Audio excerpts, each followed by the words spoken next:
روحانیت ایک ایسا علم ہے جس کے راز کا اگر پتہ چل جائے تو انسان اس مقام پہ پہنچ جاتا ہے جہاں پہ اللہ کی معرفت مل جاتی ہے۔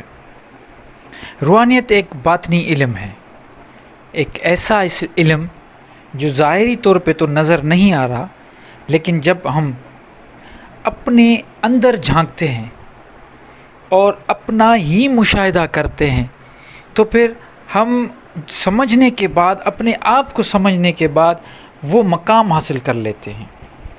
روحانیت کا تعلق اگر دیکھا جائے تو کسی مذہب کے ساتھ نہیں، لیکن ہر معاشرے میں اسپریچولیٹی، روحانیت بڑے عروج پہ ہے۔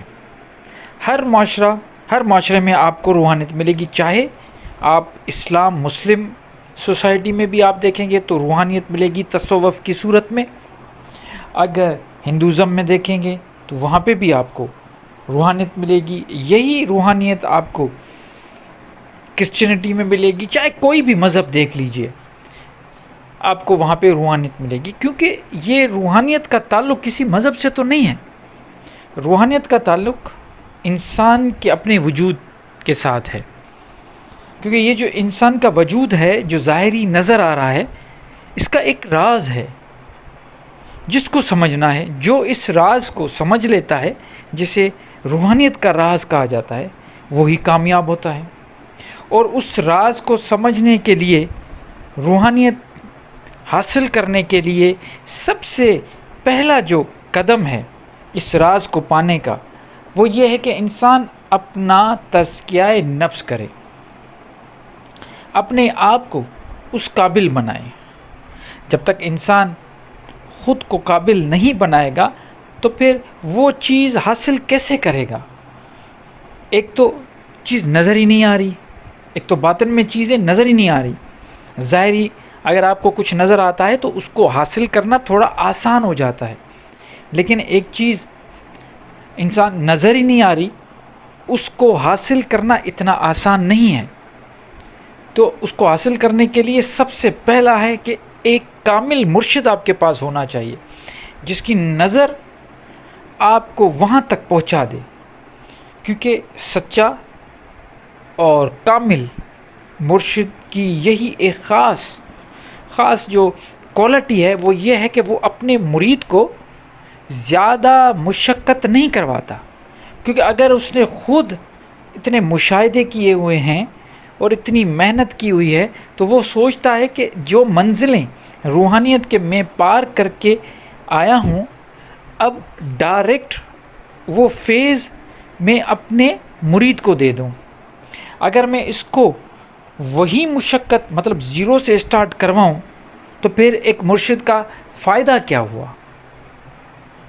یہی فائدہ ہے کہ روحانیت میں جب آپ کو کامل مرشد مل جائے گا تو ایسے رازوں سے پردہ اٹھے گا کہ آپ حیران اور دنگ رہ جائیں گے، خود پہ اتنا اعتماد ہو جائے گا۔ یہ جیسے میں نے پہلے عرض کیا کہ اس کا تعلق کسی مذہب کے ساتھ نہیں ہے۔ ہاں، لوگ اپنے اپنے کلچر، سویلائزیشن اور ریلیجن کے حساب سے اس کو دیکھتے ضرور ہیں، لیکن روح ایک ایسی حقیقت ہے، روحانیت ایک ایسی حقیقت ہے جو انسان کے وجود اس جسم کے ساتھ ایسے جڑی ہوئی ہے جیسے ایک ظاہری دنیا، ایک باطنی دنیا۔ ایک وہ دنیا جو آپ اپنے آنکھوں سے نور، اللہ کے نور کو دیکھ رہے ہو، ایک دنیا پوری نظر آ رہی ہے آپ کو، اور ایک ایسی دنیا ہے جو آپ کو نظر نہیں آ رہی۔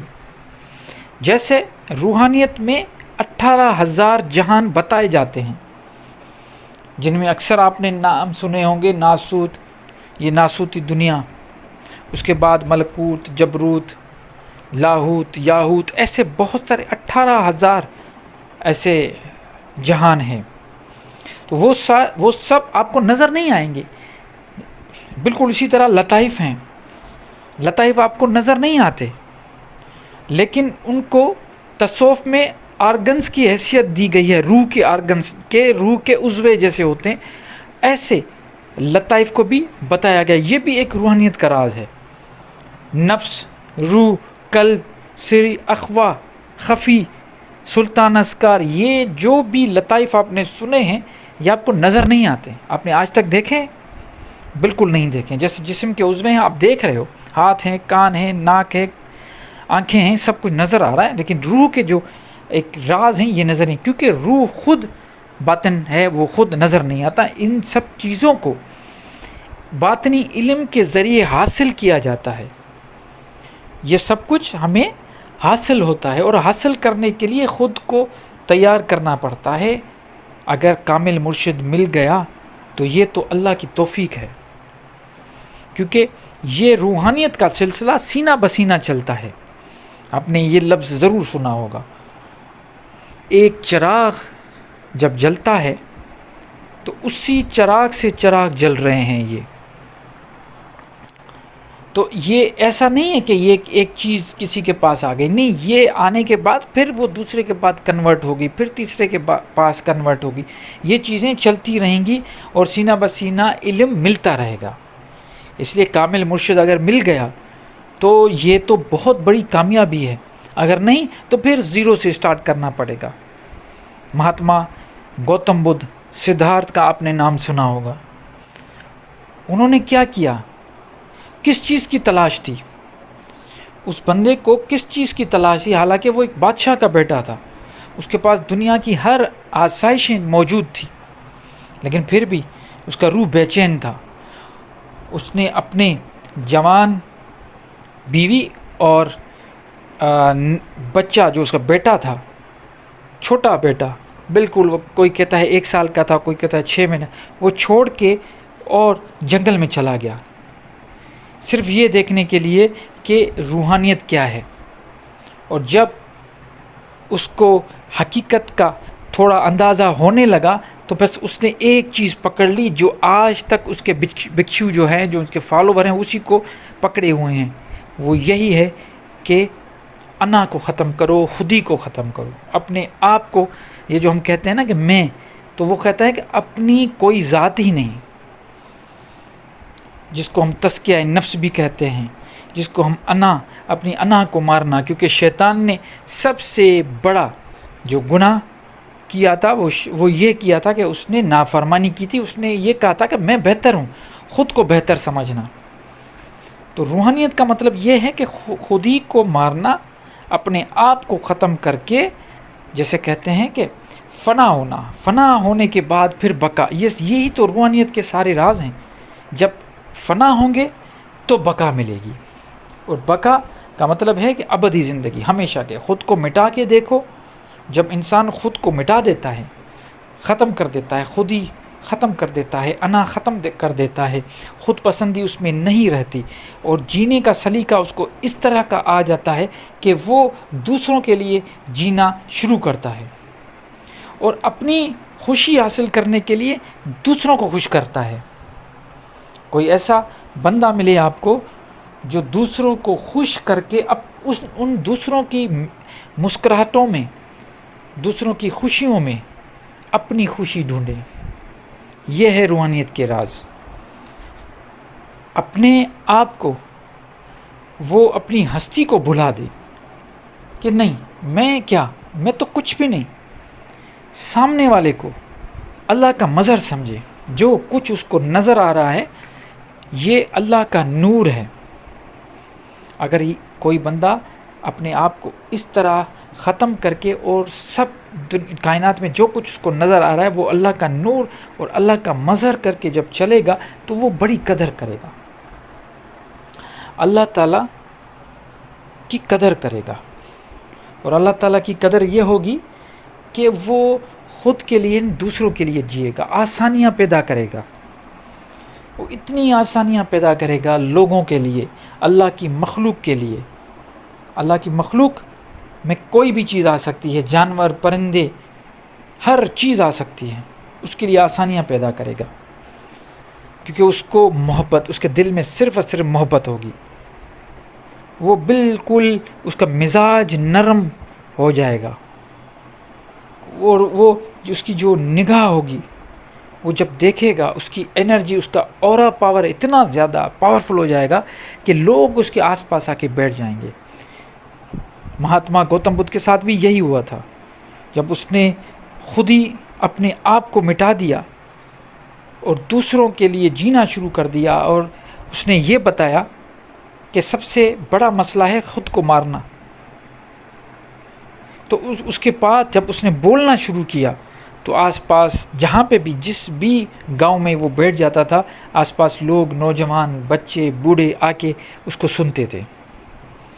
اور آج آپ دیکھتے ہیں، میں اس لیے بار بار مہاتما گوتم بدھ کی مثال دے رہا ہوں کیونکہ انہوں نے جو کام کیا، کیونکہ دیکھیں نا، وہ جس دور میں تھے اس دور میں ان کے پاس کوئی قرآن، کوئی چیز نہیں پہنچی تھی۔ ہم یہ کہیں کہ وہ مسلمان نہیں تھا، یہ تھا، وہ تھا، ایسی بات ہی نہیں کرتے۔ ہم روحانیت کی بات کر رہے ہیں جس کا تعلق کسی بھی مذہب کے ساتھ نہیں ہے۔ روحانیت کا مطلب یہ ہے کہ دوسروں کے لیے جینا شروع کرو، دوسروں کی تکلیف کو اپنی تکلیف سمجھو، دوسروں کی خوشی کو اپنی خوشی سمجھو۔ اسی کا نام روحانیت ہے، یہی روحانیت کے راز ہے۔ اگر کوئی چاہتا ہے کہ مجھے کوئی منزل ملے، میں اللہ کی جو معرفت کی بلندیاں ہیں ان کو جا کے چھوں، اللہ کا قرب حاصل کروں، اللہ کے قریب ہو جاؤں، اللہ کے نیک بندوں میں سے ہو جاؤں، ولی اللہ بن جاؤں، یہ سارے جو کتب، کلندر، غوث، یہ سارے ابدال، یہ سارے جو لقب ہیں، یہ اس کو ملیں۔ اور وہ اگر آپ چاہتے ہیں کہ ہم اس مقام تک پہنچ جائیں تو اس کا صرف ایک ہی راستہ ہے، روحانیت۔ اور روحانیت اگر آپ کسی سے بھی پوچھیں گے تو وہ تو پریشان ہو جائے گا۔ جو خود کو چیمپئن سمجھتے ہیں وہ بھی ڈیفینیشن نہیں بتا پائے گا، کیونکہ قرآن میں اللہ تعالیٰ کلیئر بتاتا ہے کہ یہ پوچھتے ہیں روح کے بارے میں، تو ان کو بتا دیں روح میری امر سے ہے اور میں نے بہت قلیل علم دیا ہے روح کے بارے میں۔ جب اللہ تعالیٰ نے روح کے بارے میں قلیل علم دیا ہے تو روحانیت کے بارے میں بھی قلیل علم ہے۔ لوگ بڑی بڑی بونگیاں مار رہے ہیں، بڑی بڑی باتیں کر رہے ہیں کہ ہم روحانیت کے چیمپئن ہیں، کچھ نہیں پتہ۔ میں خود اپنی بات کرتا ہوں، مجھے کچھ نہیں پتہ، میں صرف یہ سمجھتا ہوں، میں صرف یہی آپ کو بھی سمجھانا چاہ رہا ہوں کہ روحانیت کا مطلب ہے دوسروں کے لیے جینا، دوسروں کی، اگر میں اس کو ایک دو سینٹنس میں اگر بیان کروں تو یہی کہوں گا کہ دوسروں کے لیے جینا، دوسروں کی تکلیفوں کو خود اپنی تکلیف ماننا، دوسرے کی خوشی کو اپنی خوشی ماننا، یہ ہے روحانیت۔ بس اگر آپ اس کی جتنی بھی تعریف کریں، جتنی بھی ڈیفینیشنز بنائیں، یہ اسی کے آس پاس گھومیں گی۔ تزکیہ نفس کہیں گے، گھوم پھر کے ادھر ہی آئے گا۔ تزکیہ نفس یہی ہے، سوچیں ذرا۔ اگر ہم کہیں انا کو ختم کر تو خود گھوم پھر کے یہی دو سینٹنس آئیں گے کہ دوسرے کی غم، دوسرے کی تکلیف خود محسوس کرنا، اپنی تکلیف لگانا، دوسرے کی خوشی میں اپنی خوشی ڈھونڈنا۔ کتنی بڑی بات ہے، اس سے باہر روحانیت ہے ہی نہیں۔ تو یہ جو راز ہے روحانیت کا، اسی کو سمجھنا ہے، اسی کو دیکھتے ہوئے فالو کرنا ہے۔ اور جب انسان اس کو سمجھنے کے بعد، ان دو سینٹنس کو سمجھنے کے بعد اس کو فالو کرے گا تو وہ آٹومیٹیکلی اس کو کوئی کسی قسم کی مرشد کی ضرورت ہی نہیں پڑے گی۔ وہ صرف یہ سوچے، اگر کسی کو دیکھ رہا ہے کہ چھوٹی بھی تکلیف میں، اس کی تکلیف سے نکالے اس کو، اور اگر دیکھ رہا ہے اس چیز سے کوئی خوش ہو رہا ہے تو اس کو وہ خوشی دے۔ بس یہ دو کام کریں، اپنی زندگی اس کی کامیاب، وہ اس دنیا میں بھی کامیاب، اللہ کے سامنے بھی سرخرو ہو جائے گا کہ دوسروں کی خوشی میں خوش ہو جاؤ، دوسروں کی غم کو مٹانے کی، جب بھی آپ کسی کو دیکھو کوئی تکلیف میں، اس کو مٹانا شروع کریں۔ امید کرتا ہوں میں جو مقصد تھا، میرا جو میسیج تھا، وہ آپ تک پہنچ گیا ہوگا۔ اس سلسلے میں اگر آپ چاہیں تو مجھ سے سوال کر سکتے ہیں، جو بھی آپ کے دل میں بات ہوئی، کیونکہ یہ باتیں انٹریکٹیو ہوتی ہیں۔ اگر آپ زیادہ اس پہ بھی سنیں گے، میری یہ باتیں سنیں گے، پھر اس پہ سوال کریں گے تو باتیں اور واضح ہوتی جائیں گی۔ امید کرتا ہوں آپ ضرور سوال کریں گے اور اس بات پہ غور بھی کریں گے کہ اپنے آپ کو کس طرح ہم روحانیت میں آگے لے کے جائیں، اور وہ کون سی چیزیں ہیں، وہ کون سا ایسا عمل ہے جس سے اللہ راضی ہو جاتا ہے۔ تو یہ ایک ہی عمل ہے میرے بھائی، میرے بہن، جو بھی سن رہے ہو مجھے، آپ صرف یہی کرو کہ جب میں دوسروں کی خوشی اور دوسروں کا غم کی بات کرتا ہوں تو دوسری مخلوقات کی بات کر رہا ہوں۔ وہ اس میں صرف انسان نہیں آتے، اس میں جانور بھی آ جائیں گے، اس میں چرند پرند بھی آ جائیں گے. ایسا کوئی عمل نہ کرو، ایسا کوئی عمل نہ کرو جس سے اللہ کی مخلوق کو کوئی نقصان ہو، اور اللہ کا جو ایکو سسٹم ہے اس میں کوئی گڑبڑ پیدا ہو. اللہ کے ایکو سسٹم کو بچانا، اس کو پریزرو کرنا ہمارا کام ہے، کیونکہ اللہ تعالیٰ نے ہماری وجہ سے ہی یہ پورا ایکو سسٹم بنایا ہے. ان سب جانوروں کو، پرندوں کو، یہ جو آپ کو سب نظر آ رہے ہیں، ان ساری چیزوں، پیڑ پودے، یہ سب ہمارے کام میں لگے ہوئے ہیں، ہمارے لیے لگے ہوئے ہیں. تو ہمیں اس کو بالکل پریزرو کرنا ہے. اور پھر آپ دیکھیے یہ دھرتی جو ہے یہ بھی خوبصورت بن جائے گی، یہاں پہ آب و ہوا بھی اتنی زبردست ہو جائے گی، یہاں کا کلائمیٹ بھی اچھا ہو جائے گا، ہر چیز بہترین ہو جائے گی. لیکن کرنا بس یہی ہے کہ دوسروں کی تکلیفوں کو اپنی تکلیف سمجھنا، دوسرے کی خوشیوں کو اپنی خوشی سمجھنا.